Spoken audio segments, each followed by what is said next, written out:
Ani kanaan booddee abdii kutadheera. Ani kanaan booddee jireenya hin qabu. Ani kanaan booddee naman ta'u. Jireenya addunyaa kanaa nagahaa hin barbaadu jettanii abdiin kutina. Hisqiyaas iyyuu yeroo jireenyadhaaf abdii kutetti jireenya addunyaa kanaa nagaheera. Kanaan booddee jiraachuu hin danda'u jedhee dhukkubsatee yeroo siree irratti hafetti fira isa gaafatuu fi nama isa gargaaru yeroo dhabetti gara Waaqayyootti imimmaan isaa lolaasee boone. Waaqayyoon garuu imimmaan isaa lafatti hin gane. Obboleessa koo, obboleettii koo, jireenya kee keessatti abdiin kuti. Kufuun akkuma jiru ta'uunis jira waan ta'eef, dhukkubsachuun akkuma jiru fayyuunis jira. Rakkachuun akkuma jiru rakkoodhaa ba'uunis jira. Beela'uun akkuma jiru quufnis jira. Daaruun akkuma jiru uffachuunis jira. Hiyyummaan akkuma jiru badhaadhummaanis jira waan ta'eef abdiin kuti.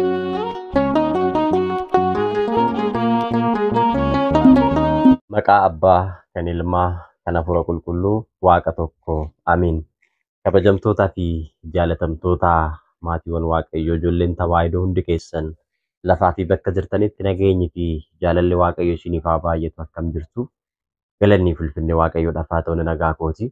Guyyaa har'aa kana viidiyoo kana keessatti kan waliin barannu kadhannaa maaliidhaaf kadhannaa kan jedhu koorsii keenya kutaa lammaffaa waliin ilaallaa jechuudha. Egaa kadhannaa kadhachuu keenyan dursa kadhannaa maaliif akka kadhachuu qabnu addaan baafnee sirriitti beekuun barbaachisaadha jechuudha. Namni tokko fuula Waaqayyoo dhaabbatee gaafa kadhannaadhaaf dhaabbatu maaliif akka kadhachuu qabuu fi eenyuun akka kadhachuu qabu addaan baafatee sirriitti beekuu fi xiinxaluun isa barbaachisaa jechuudha. Inni jalqabaa kadhannaa kan nuti kadhannuuf wanti nuti qabnu akka nu jalaa hin fudhatamneefidha jechuudha. Maalidha laata? Wantoonni nuti qabnu kun kan nu jalaa fudhatamuu danda'an eenyutus immoo nu jalaa fudhachuu danda'a kan jedhu as keessatti waliin ilaallaa jechuudha. Wantoonni nuti qabnu kan nu jalaa fudhatamuu danda'an hedduudha jechuudha. Isaan keessaa muraasa isaanii yoo ilaalle fayyaan keenya nuti duraan qabnu nu jalaa fudhatamuu danda'a jechuudha. Namoonni baay'een fayyaa osoo qabanuu fayyaan isaanii duraa fudhatamee fayyaa dhabanii dhibamanii hospitaala iddoo tsabalaatti karaa irrattis kufanii kan jiran lammiiwwan keenya hedduun lakkoofsa kan hin qabnedha. Lammiiwwan keenya lakkoofsaan hedduutti yookiin kumaatamatti lakkaa'amanii jiru jechuudha. Kun dhugaa naa lammiidha jechuudha. Fayyaan isaan duraan qaban jalaa fudhatamee jechuudha. Kan biraa qabeenyi nuti qabnu nurraa fudhatamuu danda'a jechuudha. Qabeenyi nuti duraan qabnu nu jalaa fudhatamuu danda'a jechuudha.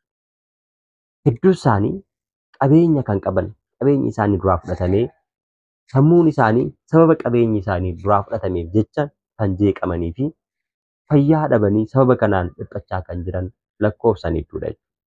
Kan biraa maatiin nurraa fudhatamuu danda'a jechuudha. Maatiin namoota hedduu duraa fudhatame. Kaan isaanii jireenyaan duraa fudhatamanii fayyaa dhabanii dhibamanii rakkatanii karaa irratti ba'anii du'aanis kan jalaa fudhataman lakkoofsan qabu. Kan biraa jaalalli duraan kan nu jalaa fudhatamuu danda'a. Mana keessatti jaalalli maatii fi maatii waliin qabu. Jaalalli abbaan manaa fi haati manaa waliin qabu. Jaalalli ri'aa fi ri'aan waliin qabu. Jaalalli ollaa fi ollaan waliin qabu. Jaalalli naannoo keessatti obboloota gidduutti jiru yeroo duraa fudhatamee nageenyi dhabamee jaalalli dhabamee jibbi guutamee namoonni waliin oodan akka diinatti yeroo itti wal lakkaa'anii fi wal ilaalan addunyaa kana keessatti akka calaqqeetti bakkaa bakkatti ni mul'ata jechuudha. Kuni lafaa ka'ee miti jechuudha kan inni uumamuu danda'e. Kan kana fudhatu kan kana dhoorku hedduutu jira waan ta'eef. Kan qananiin nuti qabnu, badhaadhummaan nuti qabnu, simboon nuti qabnu, nageenyi nuti qabnu duraa fudhatamuu danda'a jechuudha. Namoonni hedduun qananiin isaan qaban, simboon isaan qaban, bareedinni isaan qaban, jaalalli isaan qaban, tokkummaan isaan qaban jalaa fudhatamee diigame hundumti isaatti bakkaa jalaa badee dhiphinaa fi rakkoo adda addaa keessa kan jiran hedduu isaaniitu jiru jechuudha. Kaan isaanii immoo qabeenya argatanii dhannootti osoo jiraatanuu, badhaadhummaatti osoo jiraatanuu, haala gaariitti osoo jiraatanuu nagaa dhabanii, jaalala dhabanii, tasgabbii dhabanii, fayyina dhabanii yeroo adda addaatti kan dhiphatan gammachuu kan dhaban manni haalakkaa'u. Kanaafuu walumaa galatti jiruu fi jireenya keenya keessatti wantoonni gaggaariin nuti duraan qabnu nu jalaa fudhatamuudhaan qaawwi nutti banamee jiruu fi jireenya keenya keessatti akka hin dhiphannee fi kadhannaadhaan kana daangessuun dirqama nurra jirudha jechuudha. Wantoonni armaan olitti ani isinii kaase kun nu jalaa fudhatamuu danda'u jedhee kan ani isinii eeree fi kanneen ani hin eeriin yookiin hin kaasiin kanneen kana fakkaatan hedduu isaanii kan nama jalaa fudhatamuu danda'an waan jiraniif kunneen kun immoo akka nu jalaa hin fudhatamneef nuti immoo amantii keenya hin cimne kadhannaadhaan dhaabbannee Waaqayyoon jiruu fi jireenya keenya keessatti ija araaraa fi jaalala isaatiin akka nu eeguuf akka nu mul'atuu fi kadhannaa kadhachuun baay'ee itti barbaachisaadha jechuudha. Jiruu fi jireenya keenya keessa seenee fayyaa keenya, qabeenya keenya, jaalala keenya, waliigaltee keenya, badhaadhummaa keenya kan nu jalaa fudhatu maalidha yoo jettan immoo asmaatanyoota, salaagota, xonqaahota, mortoota, falfaltoota fi akkasuma hafuura seexanaa daabiloostuu kana nu jalaa fudhachuu danda'a jechuudha. Hinaaffaa guddaarraa kan ka'e kanneen kun akka nu jalaa fudhataman akka nuti duwwaa ta'an jireenyi keenya akka gammachuu hin qabaanneef jecha nu jalaa akka fudhatamuu fi kana nu jalaa fudhachuudhaaf yeroo hundaa kan jireenya keenya irratti dhiibbaa gaggeessan hedduudha jechuudha. Namoonni nuti fira keenya, ollaa keenya, hiriyaa keenya jennee waa'ee keenya iccitii mataa keenyaa baasnee itti himannee ofitti qabne hinaaffaa guddaadhaan gaafa jireenyi keenya nuuf mijatu gara mana xonqaayii, gara mana dabtaraa deemanii fayyaa akkan argan, qabeenya akkan argan, kan qabu akka harkaa bittinnaa'u, gaa'elli isaa nagaa akkan argan, gaa'elli ishii nagaa akkan argan, tasgabbii akkan argan, kan qabutti akkan boqonne, manaa bahee akkalatti bahu gochisiisuudhaaf jecha dhalli namaa har'a bineensa caala walitti hammaatee yeroo itti karaa iccitii ta'eetiin dhala namaa ittiin miidhu irra geenya irra jira jechuudha. Kanaaf wal lama gaafachiisu. Egaa obboleessa koo, obboleettii koo, amma yeroon kun yeroo itti dammaquun sirra jiraatu. Namoonni ati akka fannoo morma keetti hidhattee jaalala guddaa naaf qaba jettee yaaddu. Hiriyaa kee ta'uu danda'a, fira kee ta'uu danda'a, ollaa kee ta'uu danda'a. Maatii kee keessaas tokko ta'uu danda'a. Alaas kanatti hin beekne kan si beeku ta'uu danda'a. Hinaaffaa guddaadhaan iccitii kee sirraa fuudhee siinaa jireenya kee, kaayyoo fi karoora kee erga beekee, erga qorateen booda sitti siqee fira fakkaatee, hiriyaa fakkaatee, waan si nahee fi si jaallatu fakkaatee afaaniin sitti kuulee garaadhaan garuu hammeenya keensiif bocu lakkoofsa hin qabu.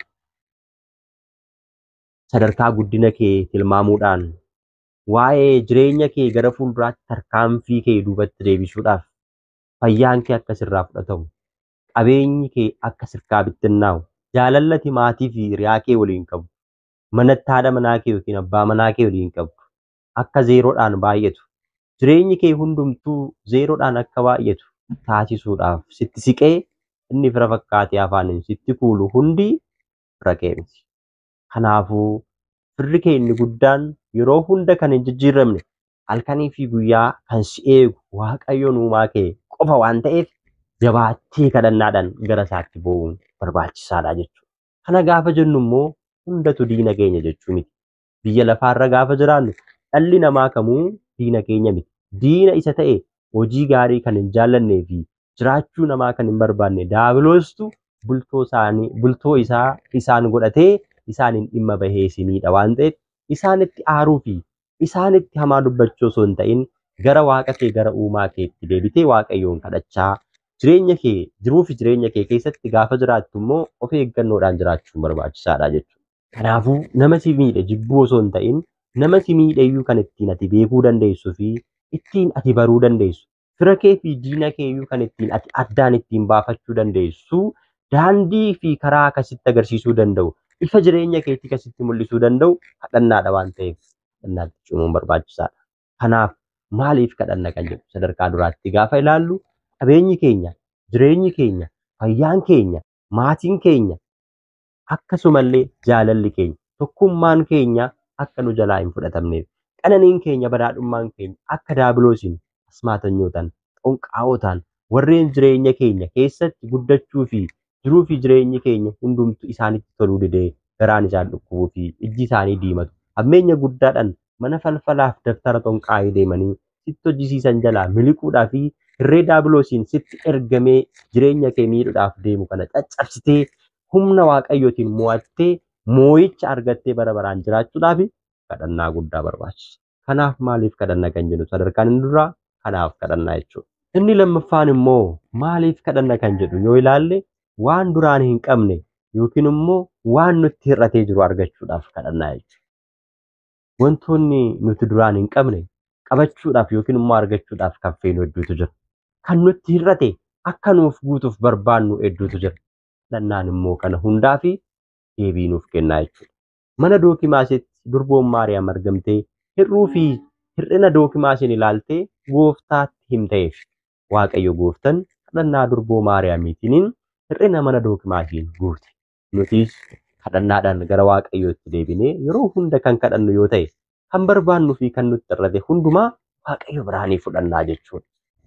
Waaqayyo biraa kan hunda waan hawwinuu fi waan barbaannu argachuuf immoo kadhachuun barbaachisaadha jechuudha. Macaafa qulqulluu irratti kadhadhaa isinii kennamaa. Barbaadaa ni argattu.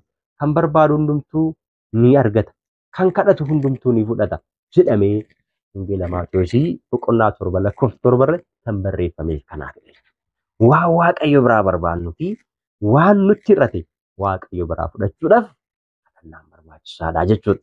Kadhannaadhaan namni maal argachuu danda'a jennee yoo ilaalle kadhannaan wantoota nu barbaachisan kan duraan hin qabne yookiin immoo kan nutti hir'atan argachuu kan feenu hunda akka nuti argannu nu taasisuu danda'a.